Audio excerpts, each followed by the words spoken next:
ఈ కాలంలో కుమారుల కన్నా కూతుర్లే చాలా ఉత్తమం, అత్యుత్తమం.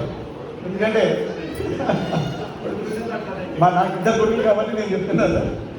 Of course okay sir. అదేవిధంగా ప్రతి ఒక్క విషయంలో అదేవిధంగా సహధర్మచారిని ఏ విధంగా లేని, ఎందుకంటే సార్ గారు కూడా అట్లే మరి మేడం గారు చాలా చక్కగా ప్రతి ఒక్క విషయంలో అండగా ఉంటారు.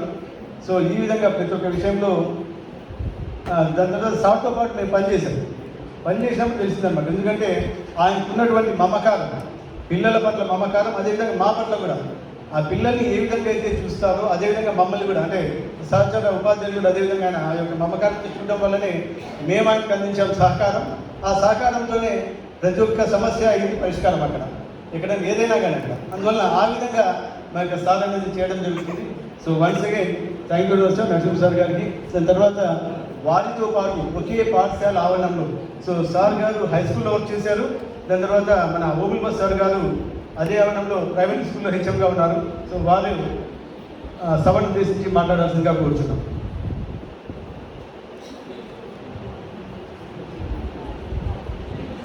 నమస్కారం.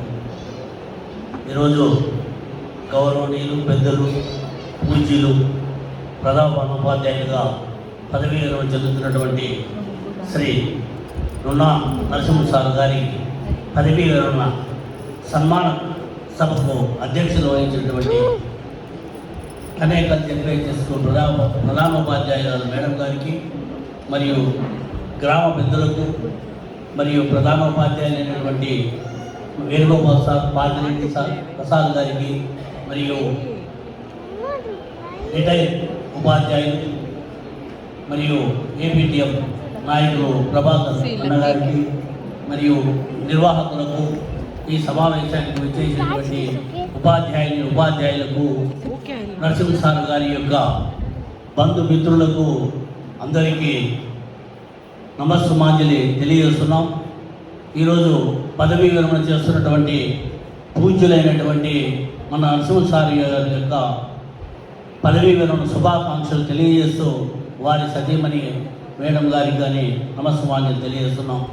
ఇందాక అనేక మంది నరసింహ సార్ గారి గురించి చాలా చక్కగా వివరించారు.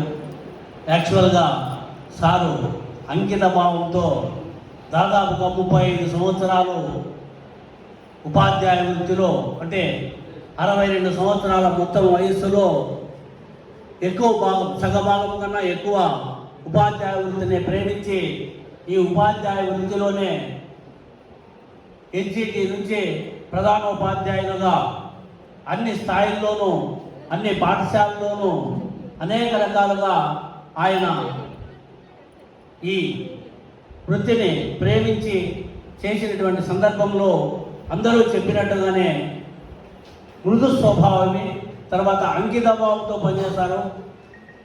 ఆ విధంగా పనిచేసి మరియు జిల్లా స్థాయిలో కానీ సారు అవార్డు అందుకున్నారు. ఆ విధంగా అవార్డు అందుకున్నప్పటికీ కానీ సారు చాలా, నేను కేవలం నాకు 3 సంవత్సరాల కాలమే పరిచయము. ఆ సమయంలోనే సారు చాలా మృదువుగా, స్వచ్ఛంగా, ఖచ్చితంగా, అంటే ఏం చెప్పాలనుకుంటాడో అదే చెప్తాడు, ఇంకా వేరే ఏముండదు. ఎందుకంటే నిన్నగానే నేను లాస్ట్కి మొన్న ఫోన్ చేసి మెసేజ్ పెట్టాడు సార్, ఫంక్షన్కి రావాలని అందరికీ పెట్టాడు. కింద నరసింహ సార్ అనే ప్రభుత్వ ఉపాధ్యాయులు అని రాశారు. నేను మళ్ళీ మెసేజ్ పెట్టి సార్ మీరు ప్రధాన ఉపాధ్యాయులు సార్ అని మెసేజ్ పెడితే మళ్ళా సార్ వెంటనే స్పందిస్తూ లేదు సార్ వీఆర్ ఆల్ టీచర్స్, అంటే ఎంత కమిట్మెంటు, ఎంత కలుపుతో, అంటే ఆల్ ఆర్ ఈక్వాలిటీ. అంటే నేనేందో స్కూల్ అసిస్టెంటు, నేనేందో హెడ్ మాస్టరు, నేను ఒక నాయకుడు అని కాకోకుండా ఆయన ఆల్ ఈక్వాలిటీ అనేటువంటి యొక్క పదము ఉండేటువంటి స్వభావం ఉండేటువంటి నరసింహ సార్ గారు ఎప్పటికీ ఆయన బాగా ఉండాలని తెలియజేస్తూ అట్ ద సేమ్ టైం అదేవిధంగా ఆయన చేసేటువంటి మిగిలిన ఈ రోజు నుంచి ఇక ఉపాధ్యాయ వృత్తి అయిపోయిన తర్వాత ఆయన సంఘ సేవలోగానే కొంచెం బాగుంటుంది. ఇంత డెడికేటెడ్గా పనిచేసేటువంటి వ్యక్తికి రేపు నుంచి పొద్దుపోకపోవచ్చు, కానీ ఈ ప్రజాసేవలోగానే కొన్ని ప్రజా కార్యక్రమాలు చేస్తే బాగుంటుందనేది మేము సార్ గారికి విన్నవించుకుంటున్నాం. అదేవిధంగా వారు పరిపూర్ణంగా అంటే ఒకవైపు విద్య ఉపాధ్యాయులుగా ఎంత తపనతో పనిచేసి ఎంత సఫలీకృతుడైనాడో, అట్ ద సేమ్ టైం వారి యొక్క కుటుంబంలో వారి యొక్క సతీమణితో కానీ వారి పిల్లలతో కానీ వారి పిల్లల్ని సఫలీకృతం చేయడంలో కానీ అన్నింటిలోనూ సఫలీకృతుడై పరిపూర్ణమైనటువంటి వ్యక్తిగా ఈరోజు నరసింహులు గారు రిటైర్ అవుతున్నందుకు హృదయపూర్వక శుభాకాంక్షలు తెలియజేస్తూ శేష జీవితం ఆయుర ఆరోగ్యాలతో అష్టైశ్వర్యాలతో వారి యొక్క మనవులతో సుఖ సంతోషంగా ఉండాలనేది కోరుకుంటూ ఈ సదావకాశం ఇచ్చిన అందరికీ నమస్కారం తెలియజేస్తున్నా sir. Thank you for all you. Once again congratulations Narasimhulu sir.